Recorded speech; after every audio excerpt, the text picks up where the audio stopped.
So Diego Lopez versus Alex Volkanovski 2 is scheduled for UFC 325 in Sydney, Australia, and it's going to be Volk's retirement fight. Now, a lot of people are having mixed feelings about this. Well, actually, it's not even mixed for real. Most people are outraged because they think it belongs to Lerone Murphy or Movsar Evloev, and rightfully so because they're both undefeated, especially Lerone coming off of that crazy spinning elbow knockout, right? But what I will say as a counter argument is Diego equally deserves his opportunity to fight Volk for the second time because not only did he have a spectacular spinning elbow knockout as well, but Diego did it over a better opponent, relatively speaking. Gene Silva was 5-0 in the UFC with all fucking finishes. Aaron Pico was 0-0 in the UFC. And his last three fights, his three-fight win streak was against Bellator and PFL caliber fighters. So Diego beat better competition in the same fucking fashion. Why not give it to Diego? Why not? It's not outrageous. I mean, I would still give it to Lerone from a competitive merit standpoint. I think he deserves it a little bit more when you consider that Lerone stepped in on short notice. But still, it's still something to consider. But the biggest thing to take into account and the biggest reason as to why y'all have to understand why the UFC is doing this and giving it to Diego Lopez is because, and all this is rumored by the way, it's because Diego represents Mexico. And Mexico is the number one market that the UFC is targeting right now. Why do you think they gave Alexi Grasso her custom belt? Why do you think they give Yair Rodriguez a custom belt, despite the fact that Yair wasn't even the undisputed champion when they gave him such custom belt? You feel me? Why do you think UFC Noche is even a thing? You have like Mexican Independence Day is amazing. I love Mexican culture and I love Mexican people, but there's clearly an agenda that the UFC is trying to do. They want to make their brand as appealing as possible to the Mexican market because when you look at what Mexicans have done in the sport of boxing with how many world champions they've created, literally the most world champions on the planet outside of the United States, and then you also just look at the fandom of boxing in Mexico. It's a no brainer as to why the UFC wants to go there. They're going to exponentially grow the sport if they make it more appealing to Mexicans. And it's especially important to do this shit early in the sport's history because, like, 50 years from now, 75, 100 years from now, MMA is going to be deeply embedded in the culture of Mexico, just like boxing is. The UFC is playing 4D chess right now. And now I fully understand why Yair is still ranked at number 3 because if Diego beats Volk at 325, allegedly, guess what? They can immediately give Yair a title shot because he's ranked number 3. Oh my fucking god. Mexican versus Mexican for a fucking featherweight. I mean, have y'all ever wondered why there isn't a Juneteenth fight night for African Americans or a Dagestani Independence Day or a fucking Brazilian Independence Day? Because those markets, those fronts are already good.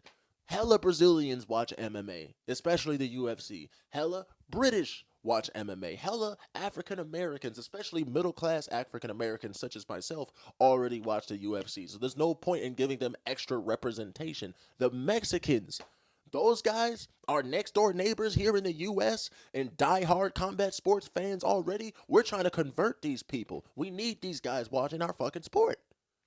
And unfortunately for Lerone Murphy and Movsar Evloev, not only are they not as entertaining as Diego Lopez, but they're also just not Mexican. If they were Mexican, then maybe we'd be talking because they would be able to attract that fan base, but they're part of fan bases that are already covered. The Russian fan base is already there for Movsar. The British fan base is already there for Lerone Murphy, you feel me? So especially with Paddy Pimblett being around and Aspinall already being the current heavyweight champion, they don't really have any extra motivation to put a Brit in the forefront for being champion. Did y'all know that Canelo Alvarez has a statue already built of himself in his hometown in Mexico? LeBron doesn't even have his own statue built of him in his hometown in Akron, Ohio, bro. That is how hard Mexicans go for their people, bro. Like, being a star boxer in Mexico is bigger than just being a star athlete in, like, the US, for example. It's a whole different level of symbolism and hope and inspiration. It's just different down there, bro. So imagine a featherweight UFC champion in the year 2075 after the sport is substantially grown in Mexico in comparison to a UFC champion now. You feel me? Imagine how big of a star Diego Lopez would be in 2075 if he was featherweight champ in comparison to 2025, where MMA is big in Mexico, don't get me wrong, but it's not as big as the UFC would like. They have a lot of work to do. They're trying to plant those seeds early, so that is why certain fighters get certain privileges. And I don't have a problem with it because Mexicans are pound for pound, ethnicity for ethnicity, race for race, the single most entertaining combat sports athlete on this fucking planet. They always fight at a high pace. They always have granite chins. They always get themselves in firefights. They never fucking quit. They have great cardio. Mexicans are easily the most entertaining ethnicity in the UFC. So why the fuck would we not want them to do that? You feel me? I do feel bad for Lerone, however, and it is an injustice what they're doing to Lerone. I don't give a fuck about Movzar because he wants to pull out of fights. He wants to be inactive. He doesn't finish nobody. The hell with Movzar. I don't give a fuck. But Lerone, he's going to get his turn. His time's going to come. You feel me? His time better fucking come. But it ain't now. It ain't now, goddammit. And another thing to consider why they're giving it to Diego instead of Lerone Murphy. Yair and Diego have fucking beef. Them niggas hate each other, bro. They fucking hate each other. So when they booked that fight after Diego beats Volkanovski in their second fight and Volkanovski retires, guess what? Not only is Diego a big star now, but he has a fucking rival already. So book Yair versus Diego. It's a win-win situation because they're both representing Mexico, even though Diego's technically Brazilian. They both represent Mexico, right? Do you know what that and guess what? You can put that title fight on a UFC Noche card for Mexican Independence Day. So it's just compound on top of compound on top of compound when it comes to marketability, bro. It is a fucking no-brainer. It is business genius. They just have to hope shit goes right. So low-key, if I'm the UFC brass, I low-key want Volkanovski to lose to Diego Lopez. Because guess what that means? We get a Mexican star, which is a market we are desperately trying to get into, like I've said a million fucking times.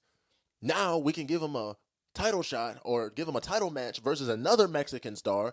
Both of them are super entertaining to watch. They both finish the fuck out of fights and they fucking hate each other. That would feed the fucking streets.